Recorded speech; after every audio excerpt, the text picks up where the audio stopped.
welcome to our Voices for the Voiceless Town Hall debriefing. It doesn't matter if you participated in the town hall, in our Voices for the Voiceless event. We welcome you. We are excited that you're here to hear about this initiative and also why we had this initiative. I am about to share the survey results as well. For those that don't know, I am Jackie Kancir. I'm the Executive Director for the National Council on Severe Autism. And we just held, hi, Luke. Hi. And we just held our Voices for the Voiceless event, and Luke here also participated, as did many others that have severe profound autism, which was really incredible, right? We love DC. We're doing DC again in March 24th and 25th. So if you haven't already signed up, please go save the date on our website so that you get notified when early bird registration opens. But we understand that the reality of the community we're serving is not everybody can get out to DC to advocate. So we wanted to have a remote virtual, one second, I have a dog that is trying to get in. We can't always get to DC. So we wanted to have something that was going to be accessible for all of you. And as you see, I myself am somebody who is caring for an adult with profound autism that does not have staffing. And I have dogs and chickens and bunnies and a whole crazy life. So, but we want to lead by example and show you that even if your life is as crazy as my life is, you can participate in the legislative process. So we have several people here today that were involved in this, and they're going to share about their experiences. We can't wait to hear from them. But the first thing that I would like to do is share to our public community why this event was so important. So we do have a chat here. Please feel free to use the chat. In fact, why don't everybody as kind of like a little icebreaker, if you could magically be a pro at any hobby or skill, what would it be? Go ahead and put that in the chat. And I'm going to share my screen with our slides from our survey results. I'm going to run through those real quick for you guys. And then we're going to open this up to the advocates that participated in our Voices event so we can hear how their meetings went, what they thought of the training, and any feedback they have for them. Okay, can everybody see my slides? Great. Okay. So as most know, we did conduct a survey. We got really great results out of that. Thank you for everybody that participated in this. And this is the results. The majority of caregivers supporting individuals with severe and profound autism, they are aging. They're often balancing employment, caregiving, their own aging-related health needs because 65% of respondents are in the 45 to 64-year-old age range. And we know that this is historically when you're supposed to be building your, building the most wealth in your life. So preparing for retirement, but many of our caregivers are not able to do so because they are essentially holding up the system of supports. Individuals with severe autism are all across the country. We had people respond from all over, but there were high concentrations in certain areas, such as New Jersey, California, and New York. And this is not surprising. These are three of our busiest chapters as well. They are doing a lot of work at the state level, legislatively, and they also had a high showing of representation in DC. So even California, they flew all the way from California to come out. So what this tells us, though, is since this is the most active areas for severe and profound autism, then in our policy engagement, we might talk about if that we are able to convince legislators of certain pilot programs. These might be the certain areas that we would like them to explore first. And you may hear noise in the background. It's the dog. This one was probably one of the most surprising findings for me. Most of the survey, I fully anticipated the results that we got. But we actually uncovered that more than 1 in 10 caregivers are providing care for multiple loved ones with severe autism. And so that was really an extraordinary finding for me. And their needs are just magnified, right? Greater financial burden, more intensive daily support, higher risk of burnout. Nearly 3/4 of individuals with severe and profound autism are still living at home with their families. Almost 16% of them, of our families, report that they're caring at home because there are no other placements or staffing available.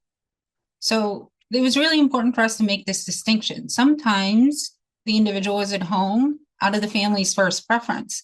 But what about those 16% that they have tried, that they don't feel that they can manage this on their own anymore, but there are no available supports and services, highlighting a really systemic failure there. We also asked about if you do have staffing, how reliable or consistent is your staffing? And only 21% out of everybody that responded have reliable in-home staffing.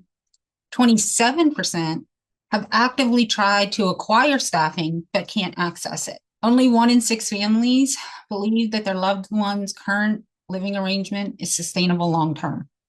This is a harrowing result.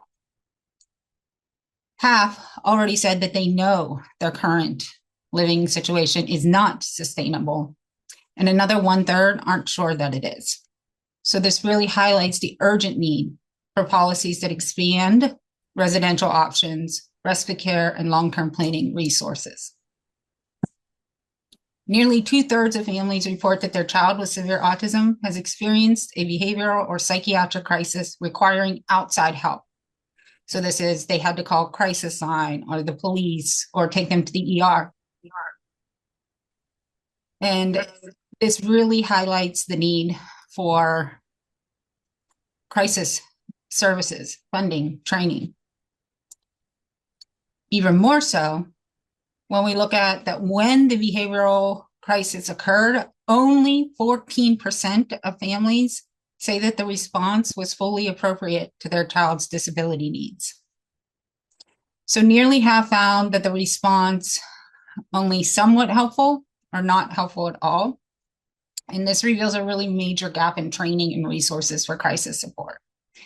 I would like to also note that many families did note on the survey that they didn't call for help, but many felt that help could harm more. And so that's really significant for us to consider as well.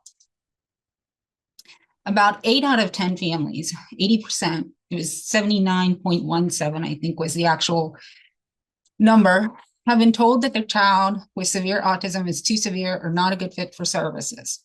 Probably not a surprise for anybody here on the call, but this also was replicated earlier this year. Profound Autism, I think their sampling was 400 and some that responded to their survey. Ours was a little over 1,000, and this number stays consistent. So this really shows that families aren't simply struggling to access services, they're actually explicitly being turned away. So this is really an indicator of systemic exclusion and discrimination. When they do get services, 54% have experienced loss of services due to behaviors. So we also need stronger provider training specifically targeted towards severe and profound autism.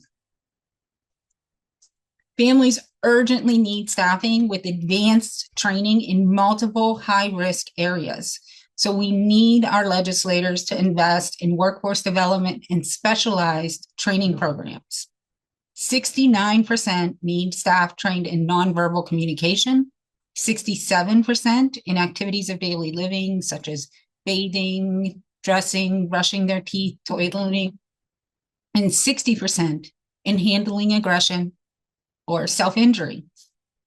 15% report they can't find appropriately trained staff at all. Only 12% of families have a concrete plan for their child's care if they can no longer provide it themselves. And I want you to think back to that first slide of the age of the caregiver population. Only 12% of families have a concrete plan for their child's care if they can no longer provide it themselves. 3/4, 76%, are either still figuring it out, have no plan, or don't even know where to begin. So we need state level planning supports, accessible long-term residential options, and guidance for families in crisis or in transition. Families of individuals with severe autism are overwhelmingly concerned about safety, appropriate housing, and adequate staffing in future care. While it is not surprising to me that they are overwhelmingly concerned, the actual numbers were surprising to me because nearly all were either very or extremely concerned in these areas. On a scale of 1 to 5, almost everybody that answered this survey clicked 4 or 5 for these particular areas. My child being mistreated or neglected, lack of safe, appropriate residential options, and lack of appropriate staffing ratios were the top 3. And what this all means is that families need systemic changes now. And that is why we held our Voices for the Voiceless event. That's why we went to DC earlier this year. That's why we're going to DC again next year. That's why we have the National Grassroots Network. This is why we do what we do. It's time to invest in safe housing, trained staff, and long-term planning supports so families are not left to shoulder these challenges alone anymore.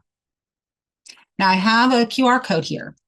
If you are not already in our National Grassroots Network, please use your phone, get that QR code. I'm going to go ahead and drop the link in the chat as well. There you go. It's on our website. If you're watching this after the fact, you can just go to ncsautism.org. It's right under the policy tab. There's National Network. And I'm going to stop sharing. Okay, so some of the questions. How will these results be shared with legislators? So I am going to upload these slides as a PDF for you, and I'll put that onto the website. It'll be probably, where should I put that? I'll probably put it on the National Grassroots Network page. If you go to that page, you'll see below there's past events and different things like that. So I'll put these slides there so that they're easily found for you. And you guys, this is a town hall, not a webinar, so you can pull yourself off mute and ask your questions, but I am trying to read back through the, can you put the link in this chat to the March DC chat? Oh, somebody already did. Okay, great. Thank you, Jennifer Bush. No problem. Luke wants to be an ad. I love it. Okay, guys. So, Christine. I wonder, what is the difference between the National Council on Severe Autism and the Grassroots Network? What are trying. Hi, Luke. Yeah, that's a great question. So, National Council on Severe Autism is our organization. I was letting her fix it. So that is the overall nonprofit, and National Council on Severe Autism, our mission is pursuing recognition, policy, and solutions for individuals, families, and caregivers affected by severe forms of autism and related disorders. Now, policy is one arm of that, right? And the National Grassroots Network is a branch of that underneath. And the National Grassroots Network is for the families across America to engage in the advocacy process, to be able to learn how to advocate effectively. And they advocate at the state and local level as well as the federal level. So while the national organization is more federally focused, the National Grassroots Network really allows us to see what's happening at these more targeted areas throughout the country.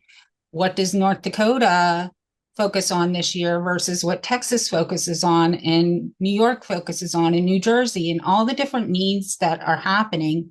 And it also allows us to be able to see some of the things that are working in different states. For example, New Jersey has a very unique ombudsman program. They had an amazing report this year.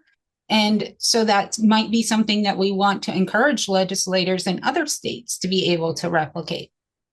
So that's the national network. Did that answer your question, Christine? Okay.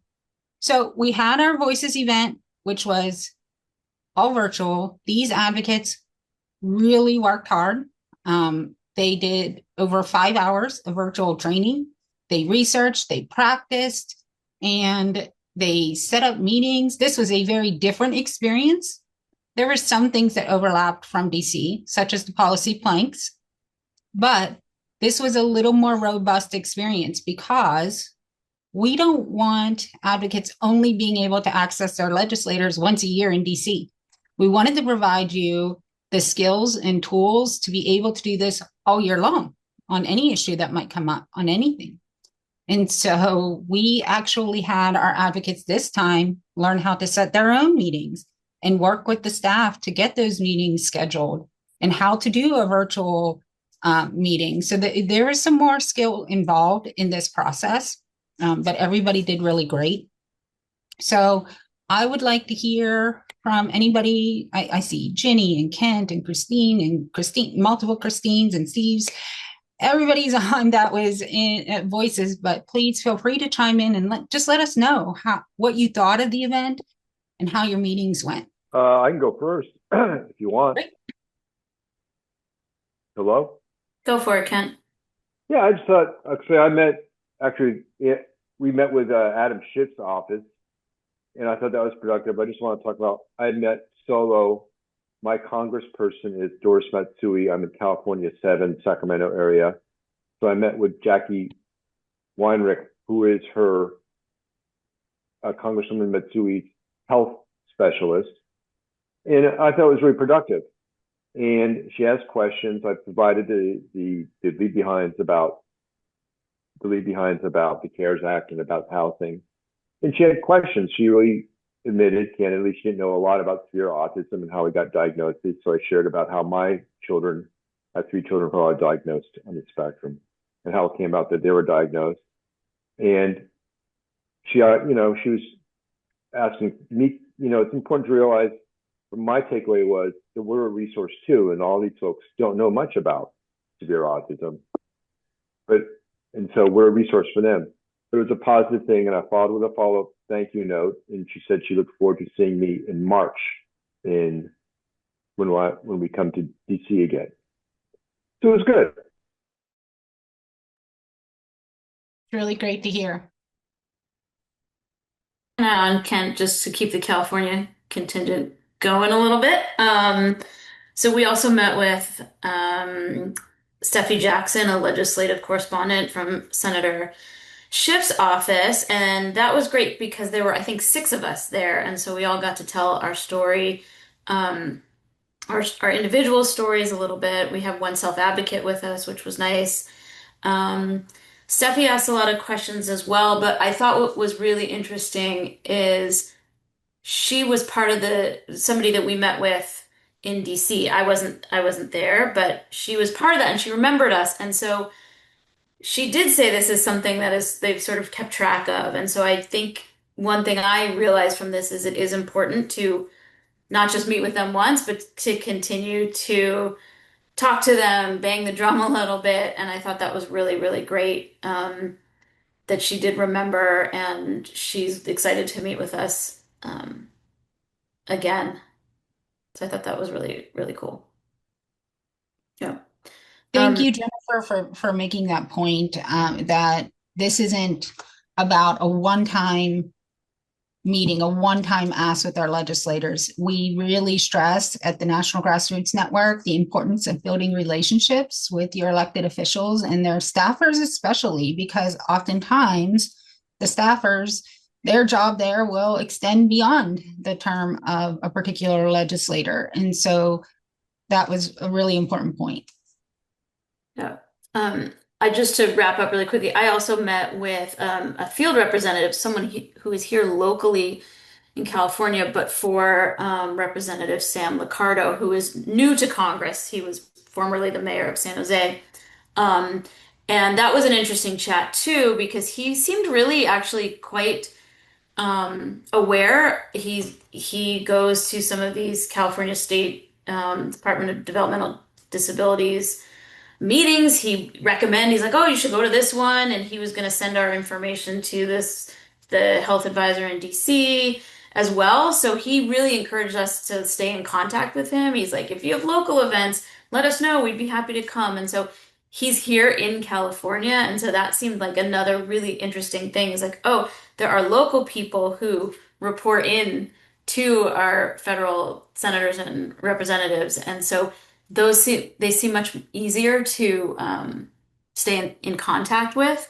So I will definitely continue to do that with him as well. It was also a very good, productive conversation.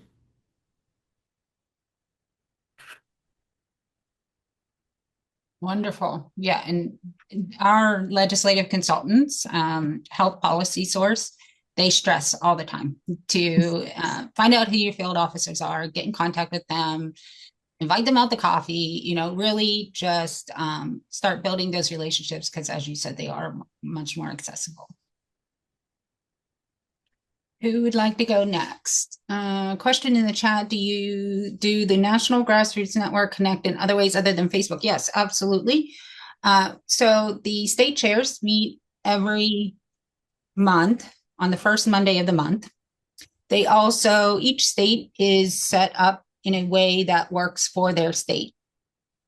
So their scheduling for their membership meetings are really dependent upon that state chair and their leadership team as to how often their local state meetings are.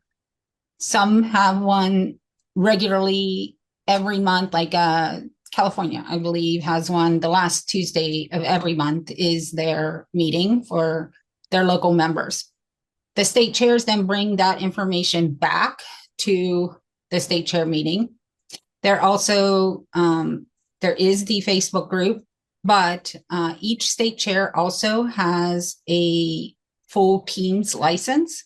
So they are able to create on Microsoft Teams, they can create their own little communities on that for another form of communication if they would like one offline off of Facebook. And then we also, as the national network, the national team sends out emails and initiatives to the National Grassroots Network as a whole as well. This is Jenny from Houston, Texas. I can jump in. And just to say that we had a really good meetings with Senator Cruz and Senator Cornyn's office. Similar to what Kent was saying, they really don't know much about severe autism. Admitted they really hadn't heard of it before, even though one of the staff members in Cruz's office had actually taken a course in college on autism, which says a lot. They don't even cover this population. But in any event, so I think it was just good. They were responsive, good follow-up information to them. And so I think there's just a whole education process that we just have to accelerate in order to get to where we can start really moving the needle on getting services. But it's a little disheartening, but at least they're receptive to learning. Yeah. And honestly, when I was going back through the reflection reports after your meetings, I saw that same story replicated often, that this was the first time that their office was hearing about severe or profound autism, or they weren't very familiar with it. Many were asking for stats, which we had not actually at that time been able to review and analyze the data from the survey. And so now in our next meetings, when we go to DC, we're going to be able to take this PDF with us, and we're going to have this handout, and we're going to show them these stats, and that's going to make a difference. But the bigger question is, why, with billions of dollars in autism research and funding, why is this not being shown already? Why hasn't there been studies done? Why is it a little tiny nonprofit putting out a survey to get the voices of families because they're not being included in the research? And there's all kinds of excuses as to why we don't include 40% of the autism population in this research studies. But what about their families? And so we can articulate the experiences of the families, but we're not being included in those studies either. And so it really is an unacceptable state with our research right now, which was one of our policy planks. One of our policy planks was supporting the Autism Science Foundation Strategic Research Plan, which lays out priorities for research out of the Autism Cares Act. Our second policy plank, our ask for legislators, was to have a GAO investigation done with regulations from HUD, from CMS, anything that might be impacting this exclusion of housing options for this population. Judith says 40%, not 27%. So 27% is where there is a little oftentimes confusion on these. 27% is the profound autism criteria, which is oftentimes a little tighter, but we know that 40% of the population with autism have an intellectual disability. About 38% is actually what it is. Have an intellectual disability, and only 6% of research participants for autism research had an IQ below 70, even though that was 38% of the population. And so when we look at it that way, it's really even a bigger issue. 4% had an IQ below 50, and that would be more in that profound autism area of 27%, but we're even a broader population, more than 27. It's actually about 40%.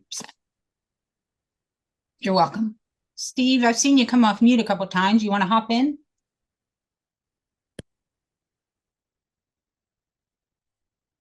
Can you hear me, Jackie? Yes, sir. Steve is our New York State Chair now. Thank you. Look, a little bit off the 40% and 27%. I actually think the numbers are even. I'm saying saying statistically now that kids that have autism, and of that the profound is in that group too. But what we see here in New York is we have hundreds of kids on waiting lists that are coming into the system through foster kids that we know are autistic. They don't even have any eval right now because they're on a 1.5 year waiting list. And so we think that number is 1 in 31 is low. It should be even lower. It's probably 1 in 25, my guess, maybe lower. Which means the profound autism, I think, is probably even higher than that. But anyway, sir, to go back to the other on the voices part of it, there's quite a bit of good news here, and we're in the middle of the state and a little unique. We don't have I stay out of the politics anyways, but we don't have the politics of the New York Cities and the Buffaloes and all that kind of stuff. And when we have an event here for autism, and we have one that's coming Saturday, every politician in our area is coming. We have a senator, 2 assemblymen, and a congressman coming from both sides of the aisle. They come to all our events. They're all in on everything that we do. And they're not where we're like, I think it was Texas that mentioned that where the politicians aren't even sure what's going on with the autism part of it. We're not seeing that. And I think a lot of it's because we're constantly in their offices. We're smaller, so we can get in these guys' offices quicker and faster and more times. And I think that helps plant seeds, so to speak. And when we invite them, they come. And not just that, but they're usually on board. And Jack, I think I told you that, it's tough to get into legislators and our assemblymen's offices anyways. And I got into my own assemblyman's office maybe a couple of months ago he told me he'd give me 20 minutes because of their schedule, and he wound up giving me 40. I actually was just in there recently. He cleared his schedule. He gave me 4 hours, and that's unheard of. But when you can get 4 hours with a legislator, you can get a lot of topics done. And one of the key things was the profound autism part of it. We were keying on the rec, the housing, and stuff like that. And at the end, he says, "You tell me what you need, Steve." And so that part, so we're thrilled here in central New York to be able to have that cooperation from both sides of the aisle, and where they're willing to try and help. I think it makes it easier. I can't say that's the way it's for all of you guys, because I know it's a struggle out there for a lot of people with the legislators. And look, I used to go down to Albany, and I'd get lost down there because it was a photo op, and all the times they go down there trying to get something done, it wound up being a photo op. And I wind up with, I think, just in a general tip, get these people in their local areas. I think you mentioned, find out where they're having coffee. A lot of these guys have townhouses or town halls and everything else. Go to them, and at the grassroots level, they're always looking for photo ops. These politicians. If you go to those events, you're going to see these people, and we go right up to them. So I've spoken enough. Yeah, you're absolutely right. And what you're doing in New York is phenomenal. And this is also goes back to what I was saying about finding out what's working in some states and what we want to replicate across the country. Steve is a really great example of that. And you can also see from when I originally shared our heat map, and you hear California and New York, New Jersey. I don't know where New Jersey's. New Jersey has so many people, and I'm not seeing them on my first screen here. But New Jersey is our most active chapter in the country. But Christine, I thought you would be a really great follow-up to Steve, because he's talking about those states that have really polarized political ideologies in their elected officials, and you navigated it beautifully. We'd love to hear about your experience. Yeah, that was kind of intimidating, because I had them back to back, an hour apart, and they could not be more polar opposites. And I found that it was actually easier than I thought to transition. Having Luke with me was a big help. Luke actually, sorry, you'll probably hear some singing in the background. You can keep singing, you're fine. Yeah, so Luke is a great advocate to have with me. And I found that you do have to adjust your talking points slightly without compromising your message. And I thought I was going to screw that up, but I had Representative Crank and then Senator Hickenlooper back to back. And like I said, these two guys couldn't be farther apart. And Hickenlooper's office tries so hard. They think that they think they're totally on our side, and they're very, very like pro HCBS and everything, and kind of don't see the problems and how that is like leading and contributing to discrimination for people like Luke. So that I had to stress a little bit more with Hickenlooper, whereas with Crank, Crank's like really, he's like far right, pro budget cuts, pro take everything off the table. And Crank's office was more interested in hearing about it from a how can we streamline this funding so that it is serving those that are more vulnerable, like they were bigger on, let's cut waste. And that was a good place to. And he's the office that they contacted me like by the next morning. They were in my email and they were wanting more information. And the same thing happened again. Crank's staff reached out to me before the next day, and they are asking for more information. I wish that we would have had the survey stats. Like that's going to be huge. Chance that we are going to be able to guys, and they're asking for it, which I think is like super cool. I'd love to be able to send them. Are we gonna have like PDF, or are you guys still kind of arranging a report with that, or? Give me 1 second. I'm going to share my screen again. Okay. So I'm on the National Grassroots page here. Again, it's ncsautism.org/national network. And while we were on the meeting, I went ahead, if you scroll down, so right here is where you can sign up. And then if you scroll down right here, underneath the Voices for the Voiceless image, I have survey results PDF, and you can click that. Oh, yay. The slides of the survey results, they're already up and ready for you.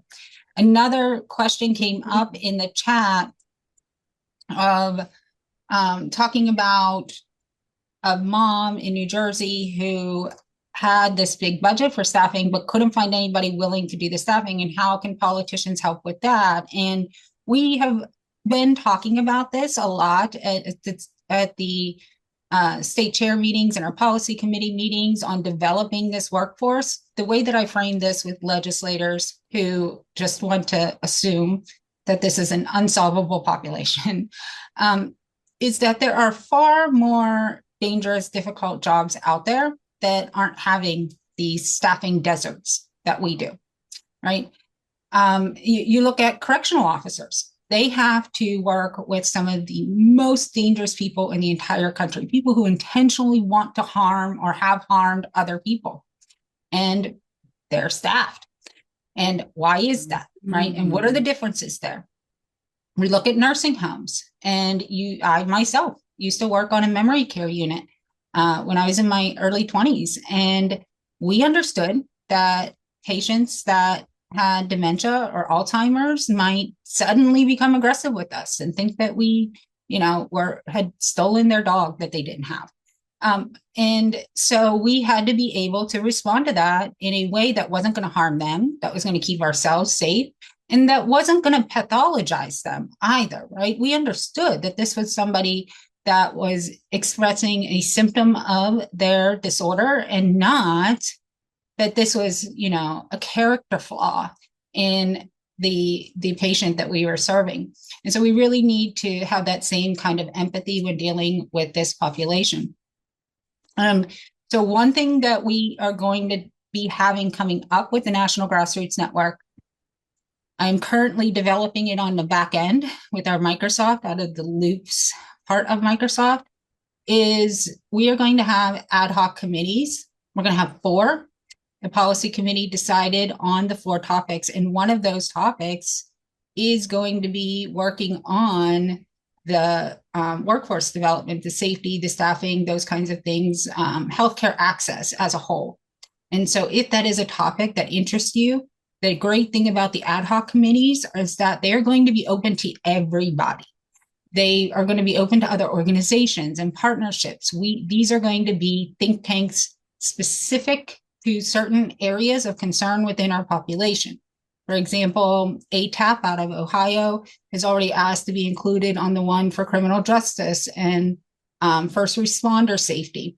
So if you want to get involved in any particular topic, then that'll be an opportunity there. The way you'll get notified is if you're signed up for the National Grassroots Network. So again, go to the National Network page and make sure you're signed up. Okay, who wants to go next? I'm also going to pull up, I'm going to find it. Wisconsin sent me, she wasn't able to attend today, but she sent me an email about her experiences. She said she had great meetings with the offices of Senator Johnson, Senator Baldwin, and Congressman Moore about fairly representing severe autism in the Autism Cares Act and research ideas. All 3 of the meetings were with the health LAs. They didn't have a lot of specific actions to offer, but wanted the follow-up references on the research disparity and goals from the Autism Science Foundation sent to all, and she did send them to all 3 of those. They had various ideas, wondering about making direct contact with NIH or contacting Wisconsin universities that might be engaging in autism research. And I think that that's a really great idea. Senator Johnson's office seemed most interested in the initiative, although all three were receptive and were open to having regular contact, again, ongoing contact. Would love to get an idea for best ways to do effective follow-ups with them. So that was from Wisconsin, which was really great to hear. Anybody else attend the event that would like to share about their experience? Jackie, I can do a little bit anyhow. Please. I'm down in Florida. I'm still trying to meet with the senators. We keep getting pushed down the road a little bit, but I did meet with my congressional rep, the legislative aide for him. And she was actually very receptive to everything. Turns out she has a good friend with a brother with more severe autism, and they had to move out of Florida to get services for him. So she really kind of understood a little more on a personal level what was going on. But she wanted statistics. She wanted like definitive, when I started talking about some of the housing challenges and some of the regulations that could be conflicting. She was like, do you have that specific information? I'm like, well, I'll get it for you, but I don't have it handy right now. But I mean, she was very engaged, very, very much asking questions and everything. So, which I thought was kind of good because I wasn't sure how this particular representative would be. So that made me happy. Thank you. And Sherry is our Florida state chair as well. We have several state chairs on the call today. Stevie Bailey is our Tennessee state chair. She wasn't able to attend today because she has a birthday party for a family member today, but Tennessee had really great meetings also. We met with both senators. We had a big grouping there. One announcement is NCSA now has a legal and policy intern. We just brought her on this past week, and she is a MPP JD candidate out of Vanderbilt. And so throughout the school year, she'll be here with me in Tennessee. And then she will be in California over the summer doing her full summer practicum with Jill, the president of NCSA. So she's phenomenal. She attended one of the senator meetings with us. Both were very receptive. We have good relationships here in Tennessee with our elected officials. And I wanted to show this video because one thing, because there's always going to be kind of, the chirping from opposition about one, that this is just about the caregivers, right? That we're not actually advocating for people with severe autism. Well, we throw that on its head.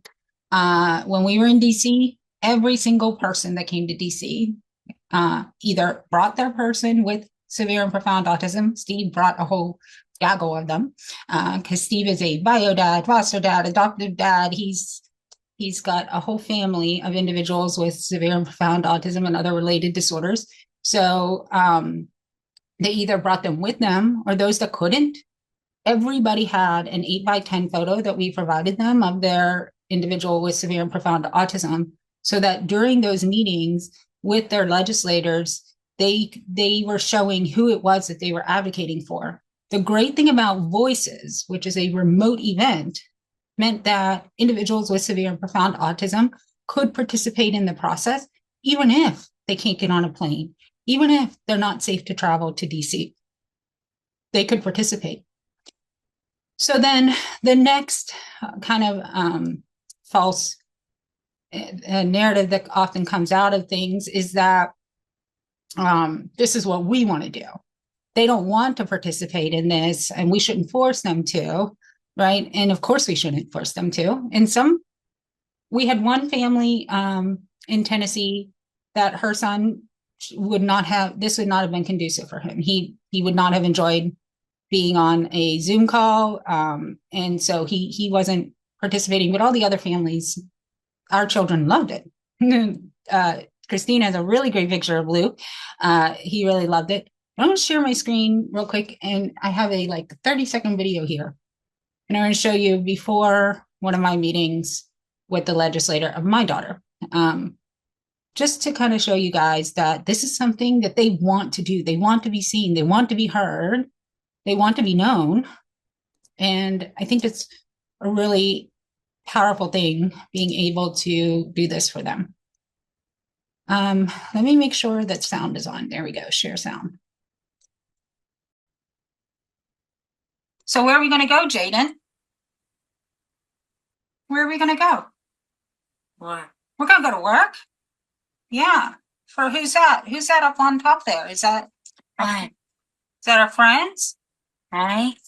Yeah. Are we going to go to work for our friends? Yeah. Yeah. You look so pretty. Did you get pretty for work? Yeah. Yeah. Pretty for work. Let's see.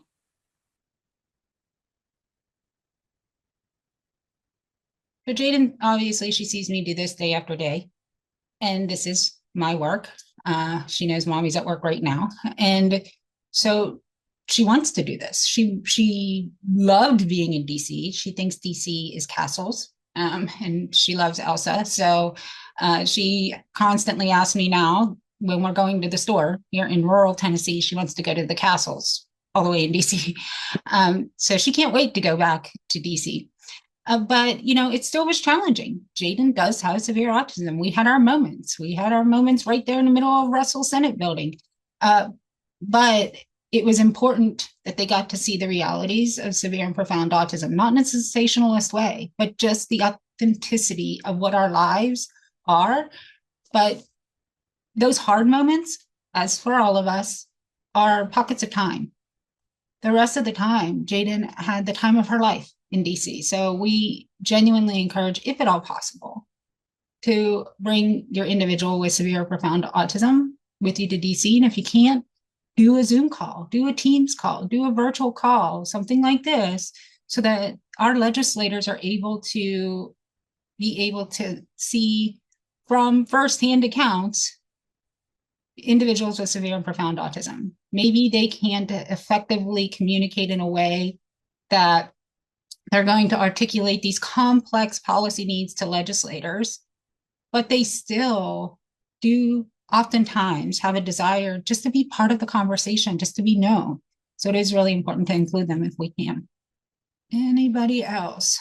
Okay, well, I think I've pled my case of joining the National Grassroots Network here. And if you haven't already, but it just gets busier and busier. The momentum just keeps rolling. Where we were a year ago, we thought we were at high speed. We're even more high speed now. We're constantly expanding more. Like I said, the ad hoc committees are coming up. We have our planning committee coming up for DC. We are doing a lot of new things and we're constantly expanding, but we don't have this all figured out yet. So we do need to hear from you, the community, the public, what additional things you would like us to be advocating about, what other programs you would like us to have. We also just announced yesterday registration for our book club. And that's going to be another program. We just started that earlier this year. We started with the Age of Magical Overthinking, and now we're going to be going into We Hold These Truths with Dr. Casey Burgett. The book club is specifically designed for families like us. So I intentionally curate books where each week is its own kind of autonomous discussion. We're not reading some long fiction book that if you miss 1 week, you've fallen behind.